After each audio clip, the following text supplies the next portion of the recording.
Ayan guys, ginagalaw-galaw ko yung yung camera ko na DJI Osmo Pocket. So kahit anong gawin ko, sinusundan pa rin yung face ko. Kahit saan ako, hindi ko ginagalaw yan. So by the way, nandito ako ngayon sa Bataan Tourism Park. Ito. Yan. Nandito tayo ngayon. So kailangan kong baguhin yung FPV. Yan. So samahan nyo akong gilibot. Habang gilibot, titignan natin, tetest ko na rin ito kung paano, kung maganda ba ang kuha niya kapag after ng So naglalakad na ako, papasok na ako dito. May option siya na first person view, tapos follow, tilt lock. Hindi ko alam kung paano yung tilt lock. Basta yung tilt lock siguro ay walang vibrate. Bali kahit tumalon-talon ako, yan, hindi siya hindi siya, ayan, tumatalon-talon ako, hindi siya yung magalaw yung kuha. Ayan kahit ganto-ganto ko na itong DJI Osmo Pocket ko. Ay yung motor na hiniram ko sa kapatid ko. Bali winawas-iwas ko yan, nakikita nyo yung anino ko. Ayan winawas-iwas ko yung Osmo Pocket ko. Ayan, ginagayan ko. Hindi siya ma-vibrate pag kahit talon-talon. Ayan. Okay. So, ito. Akit na ako dito. Tapos, subukan kong makit ng tumatakbo. Yan. Ayan, tumakbo ako guys. Paakyat, patalon-talon. So far, nakikita ko pa rin na okay siya. Ito yung Bataan Tourism Center. Ito, yung high school na yan, dyan ako dati nag-aral pala. Nung high school ako. Ito yung fountain. Tingnan natin kung may isda. Teka, hindi na kailangan first person view. May option siya dito, first person view, para magano yung camera. Ayan. So nakikita na wala siyang isda guys. So recenter. Yan. Ibabalik ko ngayon sa tilt lock para hindi mag-vibrate. So ikutin na natin tong Bataan Tourism Center. Habang hanggang talon-talon. Ganyan. So wala. Hindi nagba-vibrate talaga. Yan. Saluhin mo mga isa. After 1 decade, meron ng ganito dito. Biruin nyo guys. Ganda-ganda na ng Bataan sa pamamahala ng ating congressman, governor, gano'n. Nakalimutan ko kung sino ngayon ang governor dito Sa Manila kasi ako bumote ngayon. So ito ang park nila. So ngayon hindi ako nakapasok doon kasi may ginagawa na na may mga pinuputol silang sanga, baka mabagsakan kasi yung mga tao. Yan. Ito lakad.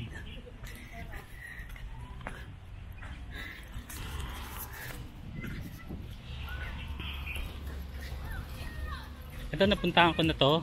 Maraming tao nung last December. Madilim kasi kaya hindi ko makita kung ano yung itsura talaga ng ito pag may araw. So ito, nakikita ko na ngayon siya. Malinis, wala na nga masyadong tao compare nung last December. Ayun, may nagde-date doon, banda doon ang seat nila. Sana all. Joke. Yan.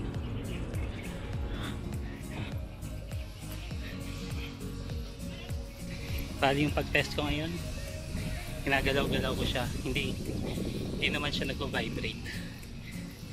Smooth pa rin ang kuha ng DJI Osmo Pocket. Kahit may DJI Osmo Pocket na, okay pa rin itong 1 para sa akin. Ngayon biglang naghiwalay. Ewan ko kung naghiwalay.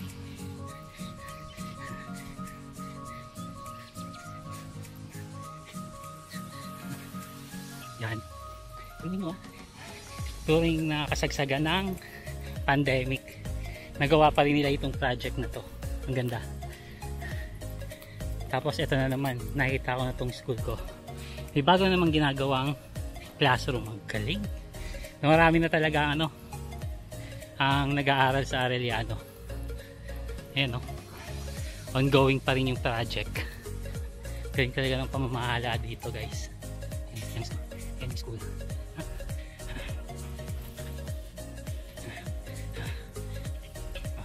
Okay, basahin ko muna yung habang hindi pa masyadong matao kasi marami pang estudyante.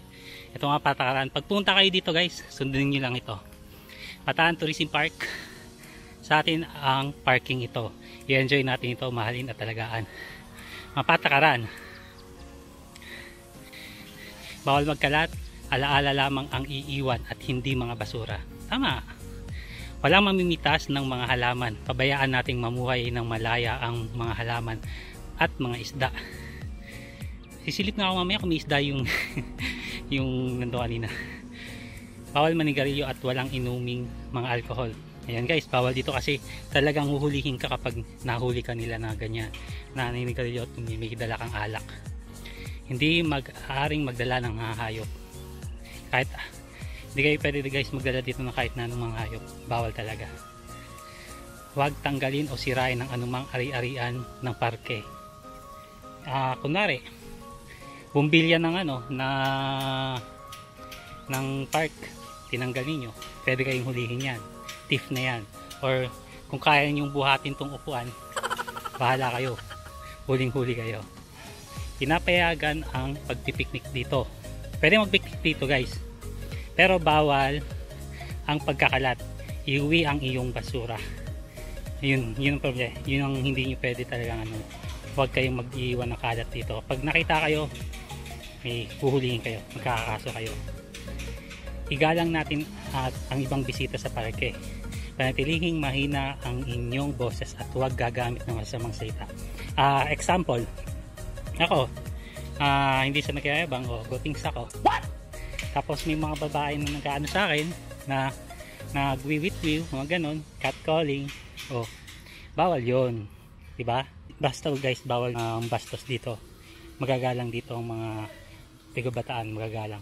Hindi inaano yung pambabastos. Unless kaibigan mo yung niloloko mo, pwede naman yun. Basta katuwanin yung dalawang yun. Okay, iwasan ng pagdura. Bawal talaga magdura sa park dito. Nakita nyo naman ang linis-linis guys. Ang nagkalat lang is mga dahon ng puno. Normal na yan, di ba? Walang basura akong nakikita So, maging responsable tayo, bantayan ang inyong mga gamit.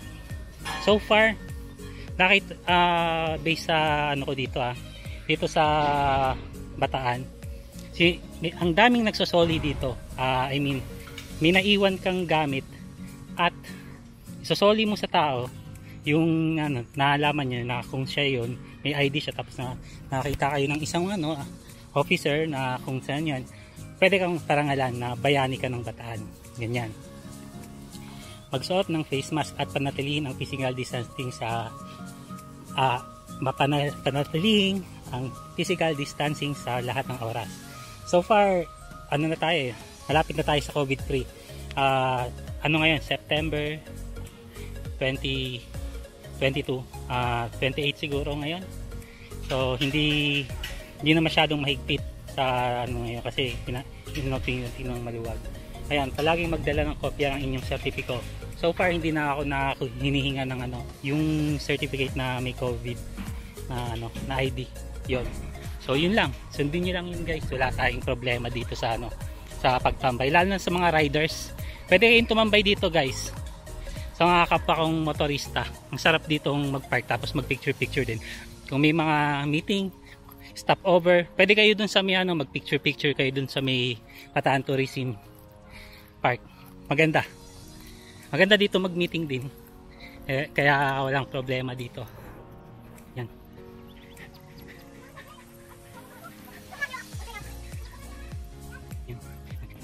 Tatapos lang ng bagyong Karding, pero ayan, so far okay pa rin naman ang park, malinis pa rin.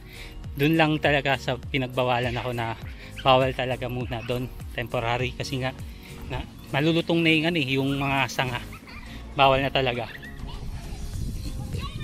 Pero pipilitin kong dumaan doon palabas. Hindi, mabait naman si Kuyang Guard eh. Yan.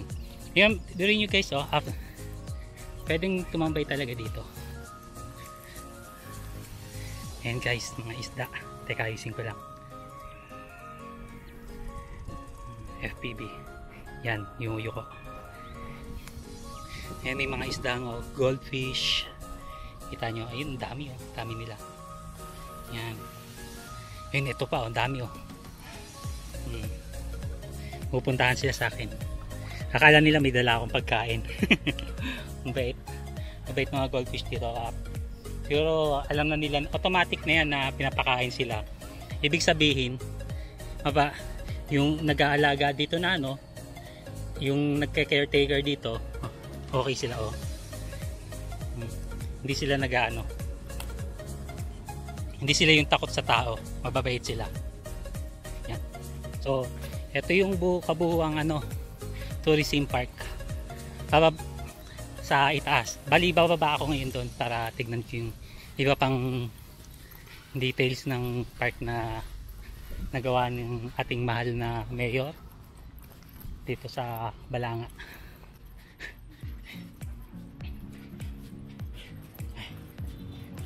Nandito na ako guys, bababa na ako sa ibaba.